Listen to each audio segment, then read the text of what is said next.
तो आज हम पढ़ेंगे पाचन तंत्र के बारे में। ये क्या है?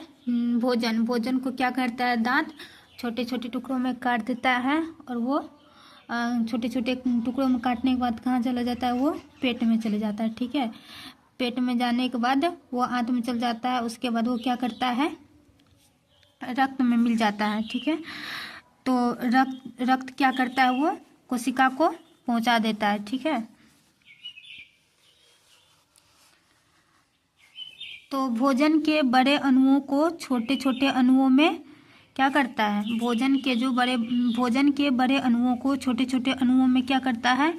तोड़ता है। इसी को क्या कहेंगे हम? पाचन तंत्र। ठीक है, पाचन तंत्र की क्रिया आहार नाल में होती है। पाचन तंत्र की क्रिया कहाँ होती है? आहार नाल में होती है। ठीक है, आहार नाल की लंबाई कितनी होती है? 8 से 10 मीटर होती है, और या फिर 30 फीट कह सकते हो। ठीक है, अच्छा, आहार नाल शुरू कहाँ से होता है? आहार नाल शुरू होता है मुख से और ख़त्म कहाँ होता है? गुद्दा पे। ठीक है, अच्छा, तो मुख में क्या क्या चीज़ आता है उसको पढ़ेंगे हम। तो मुख में आता है दांत, जीभ और लार। अच्छा, दांत के अध्ययन को क्या कहेंगे हम? ओडोंटोलॉजी। तो दांत की संख्या कितनी है? 32। दांत जो है कितने प्रकार के होते हैं? 2 प्रकार के, अस्थाई और अस्थाई दांत होते हैं। अस्थाई कितने दांत होते हैं? अस्थाई जो है 20 दांत होते हैं, और अस्थाई कितने होते हैं? 12 दांत होते हैं। अच्छा, अस्थाई दांत को क्या कहते हैं हम? दूध के दांत कहते हैं। ठीक है, और अस्थाई दांत को क्या कहते हैं हम? मोलर। अच्छा, दांत का काम क्या है?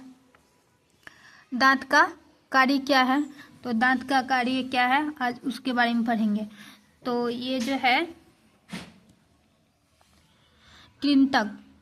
ठीक है, कृंतक जो है इसकी संख्या 8 है। इसको मुस्कुराने वाला दांत कहते हैं, और इसका क्या काम है? यह भोजन को काटता है। हाथी के जो बाह्य दांत होते हैं वो कौन सा दांत होता है?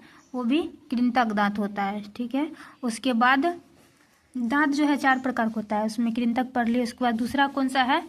रदनक। रदनक का क्या काम है? वो चीरता है। रदनक क्या करता है? भोजन को फाड़ता है, भोजन को चीरता है। ठीक है, रदनक की संख्या कितनी है? 4 है। और रदनक किस में पाया जाता है? मांसाहारी में और सर्वाहारी में। ठीक है, और कृंतकों की संख्या 8। रदनकों की संख्या कितनी है? 4। अच्छा, कृंतक क्या करता है? कृंतक जो है भोजन को काटता है। रदनक क्या करता है? भोजन को फाड़ता है। उसके बाद पढ़ेंगे हम अग्रचर्णक के बारे में। तो बच्चों में इसकी संख्या 0 होती है, वयस्कों में इसकी संख्या 8 होती है।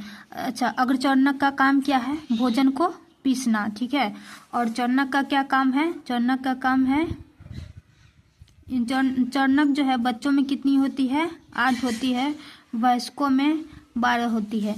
इसी को अकलदाढ़ कहते हैं। ठीक है, और ये जो है चर्णक का कोई अवशोषी अंग है। ठीक है, चर्णक क्या है? अवशोषी अंग। अच्छा, अवशोषी अंग से कौन कौन से अवशोषी अंग है? एपिडिक्स, बाह्य कान, शरीर के बाल, ये सब क्या है? अवशोषी अंग है। अब पढ़ेंगे दांत के बारे में। दांत जो है सबसे ऊपरी परत को क्या कहते हैं? दंत वल्लक, और उसके जो भीतर रहता है बीच वाले क्या कहेंगे? डेंटाइन, और सबसे नीचे जो रहता है इसको क्या कहेंगे? पल्प। और ये क्या है? इधर से रूट है, यहाँ दिख रहा होगा, ये क्या है? नीचे रूट है। अच्छा, जिस चीज़ से जुड़ा होता है उसको क्या कहेंगे? जो मसूढ़ा होता है इसको क्या कहते हैं? सीमेंटम। इसको क्या कहेंगे हम? सीमेंटम। ठीक है, अच्छा, ये दंत वल्लक जो है किस चीज़ से बनी होती है? यह कैल्शियम फास्फेट से बनी होती है। ठीक है, जंतु का सबसे कठोरतम पदार्थ है। ठीक है, तो अब हम पढ़ेंगे दंत सूत्र के बारे में। दंत सूत्र जो है बच्चों में होता है 2102/2102 गुना 2। ठीक है, और वयस्कों में होता है 2123/2123 गुना 2। देखो, इसको याद करने का एकदम आसान सा ट्रिक है। बच्चे 2 वर्ष का होता है। ठीक है, और वयस्क होता है 23 वर्ष का। तो इस तरह से हम याद कर सकते हैं। अब हम पढ़ेंगे जीभ के बारे में। अच्छा, जीभ में जो क्या होती है? स्वाद कलियाँ होती है, और इसकी संख्या कितनी होती है? 2 से 8,000 होती है। ठीक है। अगर चाय पीने या कुछ पीने से क्या होता है ना, जीभ जल जाता है। जो जीभ जल जाता है तो वह 1 सप्ताह में पुनः निर्मित हो जाता है। अच्छा, सबसे जो नीचे होता है, यहाँ से दिख रहा होगा, सबसे जो नीचे होता है वो क्या है, यहाँ पर कौन सी स्वाद होती है, मीठा। उससे ऊपर कौन सा होता है, नमकीन। उससे ऊपर खट्टा। और सबसे ऊपर कौन सा होता है, कड़वा। ठीक है। अच्छा, जीभ पढ़ लिए। उसके बाद जीभ में क्या रहता है, लाड़। अब हम पढ़ेंगे लाड़ के बारे में। तो लाड़ की मात्रा कितनी होती है, 1 से 1.5 लीटर होती है। ठीक है। और इसका पीएच वैल्यू कितना होता है, लाड़ का 6.8 हल्की अम्लीय होती है।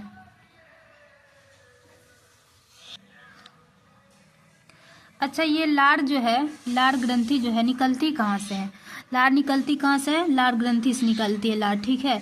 तो लाड़ ग्रंथि 3 प्रकार के होते हैं। पहला क्या है, पैरोटिड। ठीक है, पहला क्या है, पैरोटिड। यह सबसे बड़ी ग्रंथि होती है पैरोटिड। यह कहाँ से निकलती है, कान के पीछे से निकलती है। दूसरा क्या है, सबलिंगुअल। सबलिंगुअल जो है सबसे छोटी ग्रंथि है, सबसे छोटी लाड़ ग्रंथि है सबलिंगुअल। यह कहाँ से निकलती है, जीभ के नीचे से निकलती है। और तीसरा क्या है, सबमेंडुबुलर। ठीक है, यह कहाँ से निकलती है, जबड़े से निकलती है। ठीक है। अब हम पढ़ेंगे लाड़ीय एंजाइम के बारे में। तो यह 2 प्रकार का होता है। ठीक है, लाइसोसोम और टाइलिन। लाइसोसोम और टाइलिन होता है। ठीक है। और अच्छा, लाइसोसोम क्या करता है, लाइसोसोम जो है भोजन में जीवाणुओं को मारता है, जैसे आंसू हो गया और पसीना, मूत्र। ठीक है। और टाइलिन क्या है, टाइलिन जो है लाड़ीय इमाइलेज। और इसमें टाइलिन का काम क्या है, यह कार्बोहाइड्रेट को पचाता है। लाइसोसोम क्या करता है, भोजन में जीवाणुओं को मारता है। और टाइलिन क्या करता है, कार्बोहाइड्रेट्स को पचाता है। ठीक है। अब हम बात करेंगे भोजन नली का। तो भोजन नली जो है, अच्छा, भोजन नली किसको कहते हैं, जो हम मुंह में खाना खाते थे वो क्या होता था, जो मुंह में भोजन खाते थे उसको लुगदी कहते थे। और वो क्या करता है, वो जिस नली द्वारा ठीक है आमाशय में गिराता है उसको क्या कहेंगे, भोजन नली। अच्छा, जब वो भोजन जो है आमाशय में गिरा देता है, ठीक है, तो वो उसको क्या कहेंगे हम, भोजन नली कहते हैं। और इसके जो गति है, जिस गति द्वारा जिस गति द्वारा वो मतलब गिराता है, ठीक है, आमाशय में, तो उसको क्या कहेंगे हम, कर्मानुकुचन गति। ठीक है। अब हम बात करेंगे ग्रसनी का। ठीक है। ग्रसनी किसको कहते हैं, जो श्वास नली होता है ना, श्वास नली और भोजन नली दोनों जिस जगह पर जाके मिलता है उसी को हम क्या कहेंगे, हम ग्रसनी। ठीक है। अब हम पढ़ाएंगे भोजन जो कहाँ पर जाके गिरता था, भोजन नली से अमाशय में गिरता था। तो अमाशय के बारे में पढ़ेंगे। ठीक है। तो अमाशय का जो आकार है वो कैसा है, जे आकार का है। अच्छा, अमाशय को 3 भागों में बांटे हैं। ठीक है, जठर रस और हाइड्रोक्लोरिक अम्ल। हाइड्रोक्लोरिक अम्ल को ही HCl कहते हैं, और पेप्सिन। अच्छा, जठर रस के बारे में पढ़ेंगे हम। जठर रस में सबसे ज़्यादा क्या होता है, पानी होता है, यानी कि 99.5 पानी होगा। HCl 0.3 HCl होगा। पेप्सिन कितना होगा, 0.2% पेप्सिल होगा। अच्छा, HCl जो है, HCl का काम क्या है, तो HCl क्या करता है, भोजन को अम्लीयता बनाता है। क्या करता है HCl, भोजन को अम्लीयता बनाता है। और भोजन के जितने भी जीवाणु है सबको क्या करता है, मार देता है। ठीक है। और एंजाइम को एक्टिव करता है। अच्छा, कौन सा एंजाइम को HCl एक्टिव करता है, तो पेप्सिन को। ठीक है। अच्छा, HCl का जो है pH मान कितना होता है, 1 से 3 होता है HCl का pH मान। तो उसके बाद पढ़ेंगे हम पेट में एंजाइम का। ठीक है। तो एंजाइम 2 प्रकार का होता है, रेनिन और पेप्सिन। ठीक है। तो रेनिन का काम क्या है, जो दूध में प्रोटीन होता है ना, अच्छा, दूध में कौन सा प्रोटीन होता है, दूध में होता है प्रोटीन कौन सा होता है, कैसीन होता है।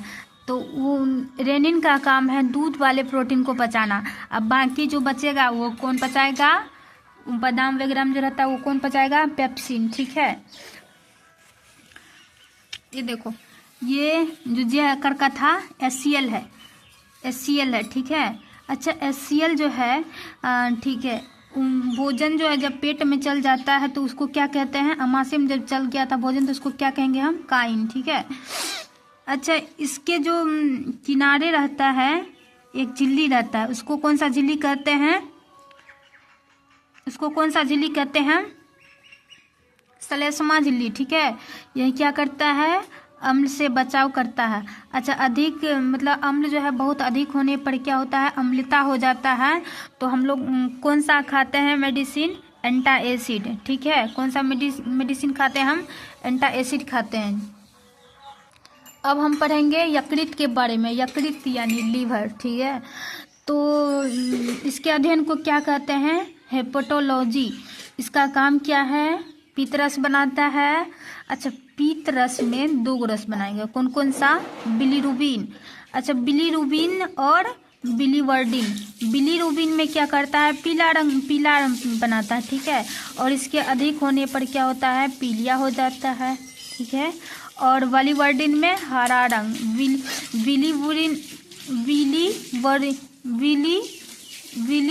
बिलीरुबिन में क्या करता है? पीला बनाता है।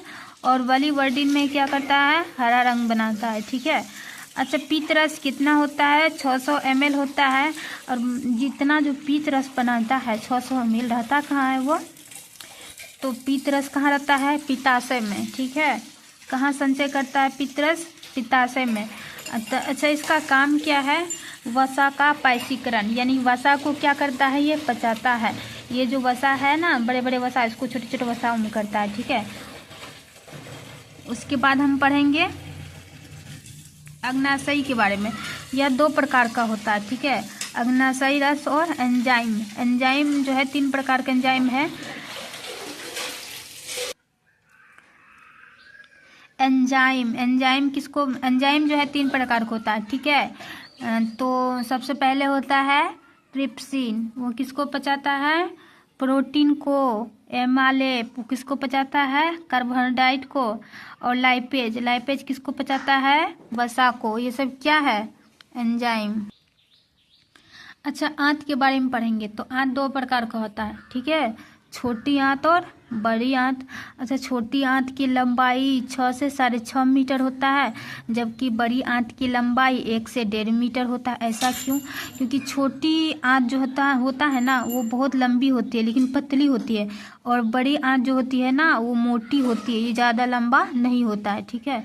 अच्छा, बड़ी आंत का काम क्या है? बड़ी आंत का ज़्यादा कुछ काम नहीं है। जो जल वगैरह हम लोग बहुत ज़्यादा पी लेते हैं तो उस वजह से क्या करता है? वो अवशोषण करता है। और छोटी आंत का क्या काम है? संपूर्ण पाचन। ठीक है। यहीं तक ये खत्म हो गया।